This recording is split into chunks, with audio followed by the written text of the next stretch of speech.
Scuba driver ಕರ್ಕೊಂಡು ಸುಮಾರು ಒಂದು ಬೆಳಿಗ್ಗೆ 10 ಗಂಟೆಗೆ ಹೋಗಿದ್ದೀವಿ ಅಲ್ಲಿಗೆ. ಆ ನೀರಿನ ಅಲ್ಲಿ ಹೋದಾಗ ಒತ್ತಡ ತುಂಬ ಇತ್ತು.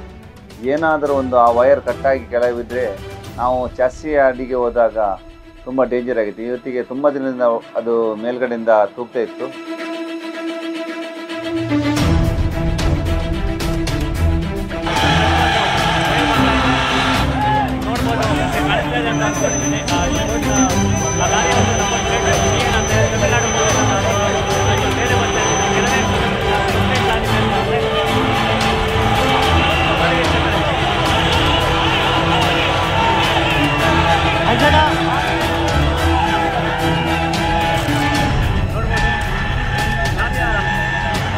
ಕಂಪ್ಲೀಟ್ ಆಗಿ ಲಾರಿ ಬಂದ ಮೇಲೆ ಬಂದಿದೆ.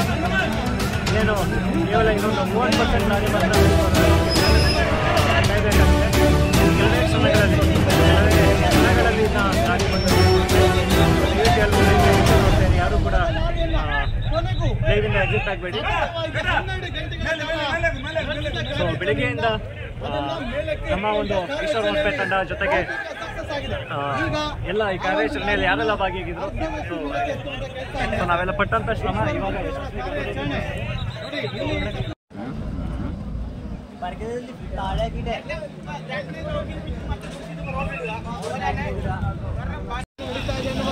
ಮಾಹಿತಿಯನ್ನು ಇಂಚಿಂಚು ಮಾಹಿತಿಯನ್ನು ನಮ್ಮ ವೀಕ್ಷಕರಿಗೆ ತಲುಪಿಸುವಂಥ ಕೆಲಸವನ್ನು ರಿಪಬ್ಲಿಕ್ ಕನ್ನಡ ಮಾಡುವಂಥ ಕೆಲಸವನ್ನು ಮಾಡಿದ್ದೀವಿ.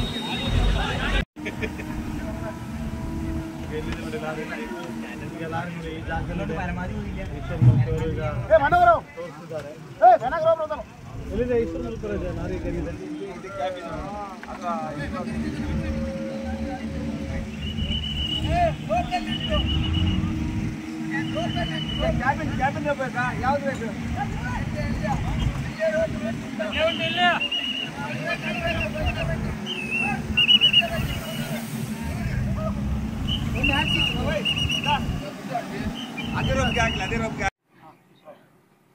ನಮಸ್ತೆ ಸ್ನೇಹಿತರೆ, ಇವತ್ತು ನಾವು ಕಾರವಾರದ ಕಾಳಿ ನದಿಯಲ್ಲಿ ಬಿದ್ದ ಒಂದು ಲಾರಿಯನ್ನು ಎತ್ತಲು ಹೋಗಿದ್ದೇವೆ. ಹಾಗೆ ಅಲ್ಲಿ ಬಿದ್ದ ಒಂದು ಲಾರಿ ಎತ್ತಲು ತುಂಬ ಕಷ್ಟನೇ ಇತ್ತು. ಹಾಗೆ ಅದೊಂದು ನೀರಿನ ಒತ್ತಡಕ್ಕೆ ನಾವು ನಮ್ಮ ಸ್ಕೂಬಾ ಡೈವರ್ ಕರ್ಕೊಂಡು ಸುಮಾರು ಒಂದು ಬೆಳಿಗ್ಗೆ 10 ಗಂಟೆಗೆ ಹೋಗಿದ್ದೇವೆ ಅಲ್ಲಿಗೆ. ಹಾಗೆ ನಮ್ಮ DSP ಸರ್ ಅವರಿಗೂ ಒಂದು ಅವರ ಮಾತಿಗೆ ನಾವು ಹೋಗಿ ಅಲ್ಲಿ ಕೆಳಗಡೆ ಬಿದ್ದ ಒಂದು ಲಾರಿಯನ್ನು ಎತ್ತಲು ಹೋಗಿದ್ವಿ. ಹಾಗೆ ಆ ನೀರಿನ ಅಲ್ಲಿ ಹೋದಾಗ ಒತ್ತಡ ತುಂಬ ಇತ್ತು. ಅದರಿಂದ ನಮಗೆ 3 ಜನ ಡೈವರ್ಸ್ ಅಲ್ಲಿ ಕೆಳಗೆ ಹೋಗಿ ರೋಪ್ ಹಾಕಿ ಬರುವುದು ತುಂಬ ಕಷ್ಟದ ಸಂಗತಿ. ಯಾಕೆಂದರೆ ಅದೊಂದು ವಯರ್ನ ಮೂಲಕ ತೂಗಾಡ್ತಾ ಇತ್ತು, ಒಂದು ಉಯ್ಯಾಲ ಥರ. ಏನಾದರೂ ಒಂದು ಆ ವಯರ್ ಕಟ್ಟಾಗಿ ಕೆಳಗೆ ಬಿದ್ದರೆ ನಾವು ಚಾಸಿ ಅಡಿಗೆ ಹೋದಾಗ ತುಂಬ ಡೇಂಜರ್ ಆಗಿತ್ತು. ಇವತ್ತಿಗೆ ತುಂಬ ದಿನದಿಂದ ಅದು ಮೇಲ್ಗಡೆಯಿಂದ ತೂಗ್ತಾ ಇತ್ತು. ಅದರಿಂದ ನಾವು 3 ಜನ ನೀರಡಿಗೆ ಹೋಗಿ 2 ಭಾಗದ ಚಾಸಿಗೆ ಮತ್ತು ಮುಂದೆ ಇರುವ ಒಂದು ಹೌಸಿಂಗ್ಗೆ ನಾವು ಸ್ಕೂಬಾ ಡೈವಿಂಗ್ ಹಾಕಿ ಅದಕ್ಕೆ ಒಂದು ಲಾಕ್ ಮಾಡಿ ಬಂದಿದ್ದೇವೆ. ಅದೇ ರೀತಿ ಅಲ್ಲಿರುವ ಸ್ಥಳೀಯರು ಹಾಗೂ ಮೀನುಗಾರರು ನಮಗೆ ತುಂಬ ಸಪೋರ್ಟ್ ಮಾಡಿದ್ದಾರೆ. ಹಾಗೆಯೇ ಅಲ್ಲಿನ ಸ್ಕ್ರೈನ್ನ ಮಾಲೀಕರಾಗಲಿ ಅದರ ಸದಸ್ಯರಾಗಲಿ ತುಂಬ ಸಪೋರ್ಟ್ ಮಾಡಿದ್ದಾರೆ ಮೇಲ್ಗಡೆ. ಹಾಗೆಯೇ ನಾವು ತಂದು ಕರೆಗೆ ಬರುವಾಗ ಅಲ್ಲಿ ಸುಮಾರು ಒಂದು 100 ಮೀಟ್ರ್ ಇರುವಾಗಲೇ ಅದು ಒಂದು ಬಂಡೆಗೆ ತಾಗಿ ಟಚ್ ಆಗಿ ನಿಂತ್ಕೊಳ್ತು. ಆವಾಗ ನಾವು ಅದನ್ನು ನಮ್ಮ ಸ್ಕ್ರೈನ್ಗೆ ಹಾಕಿದ ಒಂದು ಕೇಬಲ್ ಸಹ ಕಟ್ಟಾಯಿತು. ಆಮೇಲೆ ಕಟ್ಟಾಗಿ ಸುಮಾರು ಅದು 8 ಗಂಟೆಗಳ ಒಂದು ಪ್ರಯಾಸ ಇತ್ತು ಅಲ್ಲಿಂದ ಕರೆತರಲಿಕ್ಕೆ. ಬೆಳಿಗ್ಗೆ 10 ಗಂಟೆಯಿಂದ ಸಂಜೆ 7:30 ಗಂಟೆ ತನಕ ಆಯಿತು. ಅಲ್ಲಿಂದ ಮತ್ತೆ ಮೇಲೆ ತಂದು ನಾವು ಸುಗಮವಾಗಿ ಮೇಲೆ ಬಂತು. ಅದು ಮೇಲೆ ಬರಲು ಒಂದೇ ಒಂದು ವಿಷಯ ಏನೆಂದರೆ ಅಲ್ಲಿನ ಗ್ರಾಮ ದೇವರಾದ ನರಸಿಂಹದೇವರು ಹಾಗೆ ದೇವಿಯು ಅಲ್ಲಿನ ಮಹಾಕಾಳಿ ದೇವರು ಎಲ್ಲರೂ ಸಹ ಆ ಕಾಳಿ ನದಿಯ ಒಂದು ಆಶೀರ್ವಾದ ನೆನೆಸ್ಕೊಳ್ಬೋದು. ಯಾಕೆಂದರೆ ಆ ಜನತೆ ಎಲ್ಲ ಆಶೀರ್ವಾದದಿಂದ ಆ ಟ್ರಕ್ ಏನಾಗದೆ ಮೇಲೆ ಬಂತು. ನಮಗೆ ಸಹ ಸ್ವಲ್ಪ ಏನು ಅನಾಹುತ ಆಗದೆ ನಾವು ಮೇಲೆ ಬಂದೆವು. ಇದೇ ರೀತಿಯಲ್ಲಿ ನಡೆದಿರುವ ಒಂದು ದೊಡ್ಡ ದುರಂತ ಎಂದರೆ ಅಲ್ಲಿ ದೊಡ್ಡ ಒಂದು ಸೇತುವೆನೇ ಕುಸಿದು ಬಿದ್ದಿದೆ. ಆ ರಾತ್ರಿ ಸುಮಾರು 1:30 ಗಂಟೆಗೆ ತಮಿಳುನಾಡಿನ ವ್ಯಕ್ತಿ ಲಾರಿ ಸಮೇತ ಕೆಳಗೆ ಬಿದ್ದು ತನ್ನ ಪ್ರಾಣ ಉಳಿಸಿದ್ದೇ ದೊಡ್ಡ ಪವಾಡ ಎನಿಸ್ಕೊಳ್ಬೇಕು. ಯಾಕೆಂದರೆ ಅಲ್ಲಿನ ಗ್ರಾಮ ದೇವತೆ ಒಂದು ಜನ ಸಹ ಒಂದು ಏನು ಸಾವು ನೋವು ಬಾರದಾಗೆ ಮಾಡಿದ್ದಾರೆ. ಅದೆಂದರೆ ಆ ಗ್ರಾಮ ದೇವರ ಒಂದು ಶಕ್ತಿ ಇರ್ಬೋದು, ನಂಬಿಕೊಂಡು ಬಂದ ಆ ಊರಿನ ಒಂದು ಜನಗಳ. ಹಾಗೆ ನಾನೊಂದು ಹೇಳುವುದೇನೆಂದರೆ, ಇಂಥ ಒಂದು 41 ವರ್ಷಕ್ಕೆ ಅದು ಒಂದು ಸೇತುವೆ ಕೆಳಗೆ ಬಿದ್ದೋಯ್ತು. ಇನ್ನೂ ಸಹ ಹೆಚ್ಚಿನ ಸೇತುವೆಗಳನ್ನು ಮರುಪರಿಶೀಲಿಸಬೇಕು. ಯಾಕೆಂದರೆ ಎಲ್ಲೂ ಸಹ ಇಂಥ ಒಂದು ಅವಘಡ ಆಗಬಾರ್ದು. ಯಾಕೆಂದರೆ ಇದೊಂದು ಬೆಳಿಗ್ಗೆ ಮಿನಿ ಆಗಿದ್ದರೆ ಸಾವಿರಾರು ಜನರ ಒಂದು ಸಾವು ನೋವು ಒಂದು ಸಂಗತಿ ಆಗ್ಬೋದು. ಇದಕ್ಕೆ IRB ಅವರು ಇನ್ನಷ್ಟು ಹೆಚ್ಚಿನ ಸೇತುವೆಗಳಿಗೆ ಇನ್ನಷ್ಟು ನೋಡಿ ಪರಿಶೀಲಿಸಿ ಅದಕ್ಕೊಂದು ಪೂರ್ಣ ಪ್ರಮಾಣದ ಒಂದು ಪತ್ರ ಕೊಟ್ಟು ಎಲ್ಲ ಗಾಡಿಗಳು ಹೋಗಬೇಕು, ಒಂದು ಮನವರಿಕೆ ಮಾಡಬೇಕು ಅಂತ ಎಲ್ಲ ನಮ್ಮ ಸರ್ಕಾರಕ್ಕೆ ನಾನು ಮನವಿ ಮಾಡ್ತಾ ಇದ್ದೀನಿ. ಹಾಗೆ ಇವತ್ತು 8 ಗಂಟೆ ಕಾಲ ನಮ್ಮ ಲೈವನ್ನು ನಾವು ಮಾಡಿದ್ದೇವೆ. ಅದನ್ನು ಎಲ್ಲರೂ ನೋಡಿ ನಮ್ಮ ಇದೆಲ್ಲ ವಿಡಿಯೋವನ್ನು ಅದರಲ್ಲಿ ಬಿಟ್ಟಿದ್ದೇವೆ ಯೂಟ್ಯೂಬಲ್ಲಿ. ಹಾಗೆ ನಮ್ಮೊಟ್ಟಿಗೆ ನಮ್ಮ ಸ್ನೇಹಿತರು ಆದ ಅನೀಶ್ ಹಾಗೂ ಮಿಥುನ್ ಹಾಗೂ ಸ್ಟ್ಯಾಪಿನ್ ಅನಿಲ್ ಇಷ್ಟು ಜನ ಇವತ್ತು ಬಂದಿದ್ದಾರೆ. ಯಾಕೆಂದರೆ ನಮ್ಮ ತಂಡದಲ್ಲಿ ಯಾಕೆಂದರೆ ಮತ್ತು ಸಹ 6 ಜನ ಊರಿಗೆ ಹೋಗಿದ್ದಾರೆ. ನಾಳೆ ಕೂಡ ನಮ್ಮ ಅಂಕೋಲ ಭಾಗದಲ್ಲಿರುವ ಅತಿ ದೊಡ್ಡ ದುರಂತದಲ್ಲಿ ಮತ್ತೆ ಪಾಲ್ಗೊಳ್ಳಲಿದ್ದಾರೆ. ನಾಳೆ ಬೆಳಿಗ್ಗೆ 10 ಗಂಟೆಗೆ ನಾವು ಅಲ್ಲಿ ಸುಮಾರು 3 ಜನ ನೀರಿಗೆ ಬಿದ್ದವರು ಇನ್ನೂ ಸಹ ಮೃತದೇಹ ಸಿಕ್ಕಿಲ್ಲ. ಅವರ ಮೃತದೇಹ ತೆಗೆಯಲು ನಾಳೆ ಮತ್ತೆ ನಾವು ಹೋಗ್ತಾ ಇದ್ದೇವೆ. ಯಾಕೆಂದರೆ ಅಲ್ಲಿ ಕೇರಳದ ಒಂದು ವ್ಯಕ್ತಿ ಅರ್ಜುನ್ ಅವರ ಮೃತದೇಹ ಇನ್ನೂ ಸಿಕ್ಕಿಲ್ಲ. ಹಾಗೆ ಜಗನ್ನಾಥ್ ಲೋಕೇಶ್ ಅವರ ಮೃತದೇಹ ಇನ್ನೂ ಸಿಕ್ಕಿಲ್ಲ ಅಂತ ತುಂಬ ಊರಿನಲ್ಲಿ ದುಃಖದ ಛಾಯೆಯಲ್ಲಿದ್ದಾರೆ. ಆದಷ್ಟು ಬೇಗ ನಾವು ನಾಳೆ ಕೆಳಗೆ ಹೋಗಿ ಆ ಮೃತದೇಹ ಎಲ್ಲಿಯಾದರೂ ಇದ್ದರೆ ಹುಡುಕಾಡಿ ಅವರ ಮನೆಗೆ ಒಂದು ಕೊಡುವ ವ್ಯವಸ್ಥೆಯನ್ನು ಖಂಡಿತವಾಗಿ ಮಾಡ್ತೇವೆ.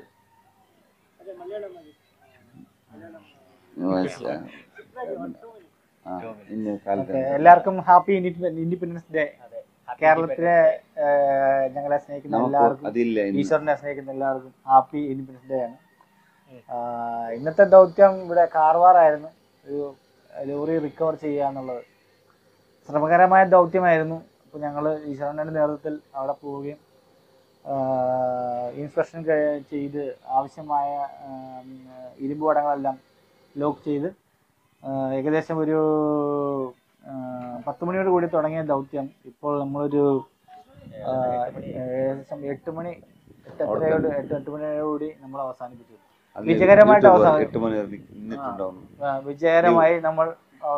വിജയകരമായി നമ്മൾ ലോറി റിക്കവർ ചെയ്ത് കരയിലെത്തിച്ചു. ഇതിനോട് അനുബന്ധിച്ച് സഹായ സഹകരണങ്ങൾ ചെയ്ത എല്ലാ നല്ലവരായ നാട്ടുകാർക്കും ഞങ്ങൾ നന്ദി അറിയിക്കുന്നു. അതിനോടൊപ്പം തന്നെ ഇവിടെ നമുക്ക് സഹായങ്ങൾ നീട്ടിയ പോലീസ് സേനാംഗങ്ങൾക്കും DYSP പോലുള്ള ഉന്നത റാങ്കുള്ള അധികാരികൾക്കും ഞങ്ങളുടെ ഈശ്വരൻ്റെയും പേരുള്ള അതിയായ സ്നേഹവും നന്ദിയും രേഖപ്പെടുത്തുന്നു. പോരാതെ ഞങ്ങളെ സപ്പോർട്ട് ചെയ്യുന്ന കേരളത്തിലെ എല്ലാ നല്ലവരായ നാട്ടുകാർക്കും ഒരിക്കൽ കൂടി ഞങ്ങളുടെ നന്ദിയും കടപ്പാടും രേഖപ്പെടുത്തുന്നു. ഇനിയും നിങ്ങളുടെ സപ്പോർട്ടും സ്നേഹവും നിങ്ങളുടെ പ്രാർത്ഥനയും നിങ്ങളുടെ നാളേക്കും ഇനി എന്നും ഉണ്ടാവണമെന്ന് ആശംസിച്ചുകൊണ്ട് ഞങ്ങൾ നാളെ കാലം 10 മണിക്ക് പിന്നെ തുടങ്ങും. നാളെ 10 മണിക്ക് അടുത്ത ദൗത്യത്തിനായി നമ്മൾ വീണ്ടും കാണുന്നതാണ്. അതുവരെ എല്ലാവർക്കും അത് തന്നെ സക്സസ്ഫുൾ ആകാൻ നിങ്ങളും പ്രാർത്ഥിക്കണമെന്ന് ഞങ്ങൾ അഭ്യർത്ഥിക്കുകയാണ്. നാളത്തെ ദൗത്യം പിന്നെ യൂട്യൂബ് പിന്നെ നമ്മുടെ ചാനൽ യൂട്യൂബിൽ നാളെ തൊട്ട് യൂട്യൂബ് ലൈവ് ഉണ്ടായിരിക്കുന്നതാണ്. ഇന്നത്തെ ലൈവ് 8 മണിക്കൂറാണ് നമ്മുടെ പ്രോഗ്രാം ലൈവ് ഉണ്ടായിരുന്നത്. ഇത് നമ്മുടെ അഭിഷേക്, ക്യാമറമാൻ അഭിഷേക്.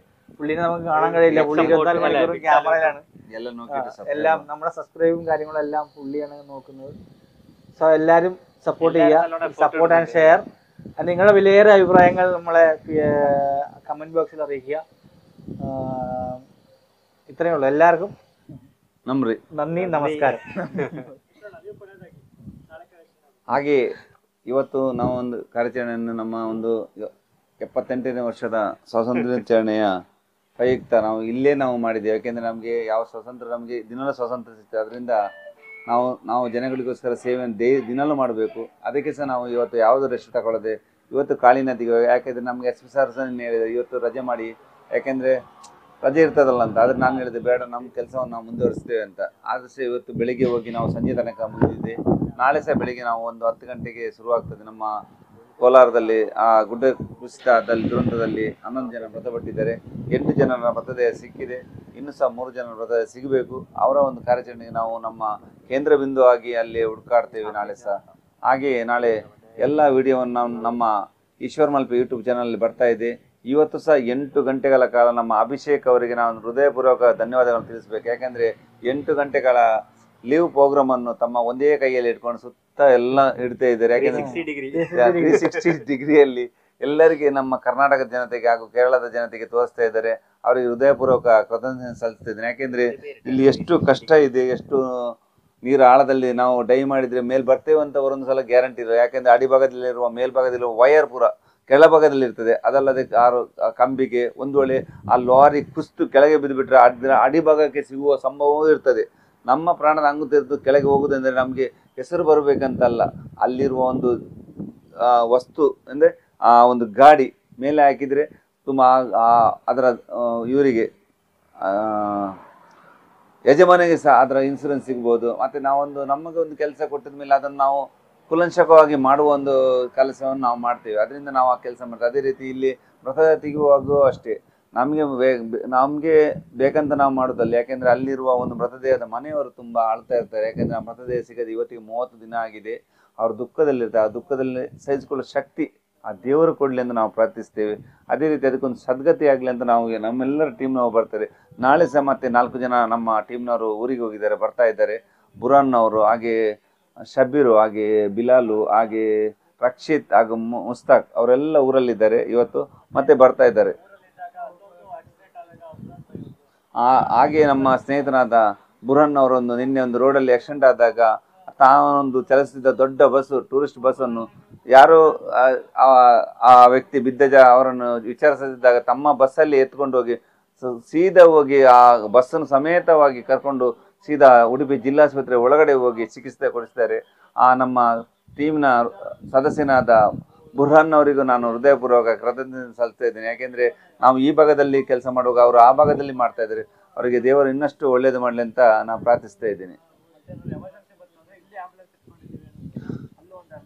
ಹಾಗೆಯೇ ನಮ್ಮಲ್ಲಿ 2 ಆಂಬುಲೆನ್ಸ್ಗಳಿದೆ. ಒಂದು ಆಂಬುಲೆನ್ಸ್ ನಾವು ಇಲ್ಲಿ ತೆಗೆದುಕೊಂಡು ಬಂದೆವು. ಇನ್ನೊಂದು ನಮ್ಮ ಊರಿನ ಜನಗಳಿಗೋಸ್ಕರ ಮತ್ತೊಂದು ಇಕೋ ಆಂಬುಲೆನ್ಸ್ ಅನ್ನು ನಮ್ಮ ಮಗನ ಒಂದು ಸವಿನೆನಪಿಗಾಗಿ ಇಟ್ಟ ಆಂಬುಲೆನ್ಸ್ ಅನ್ನು ಅಲ್ಲಿ ಉಚಿತವಾಗಿ ಅಲ್ಲಿ ಸಹ ಕೊಡ್ತಾ ಇದ್ದೇವೆ. ಅದಕ್ಕೆ ಆ ಪೈಲಟ್ಗಳು 3 ಜನ ಅಲ್ಲಿ ಸಹ ಇದ್ದಾರೆ.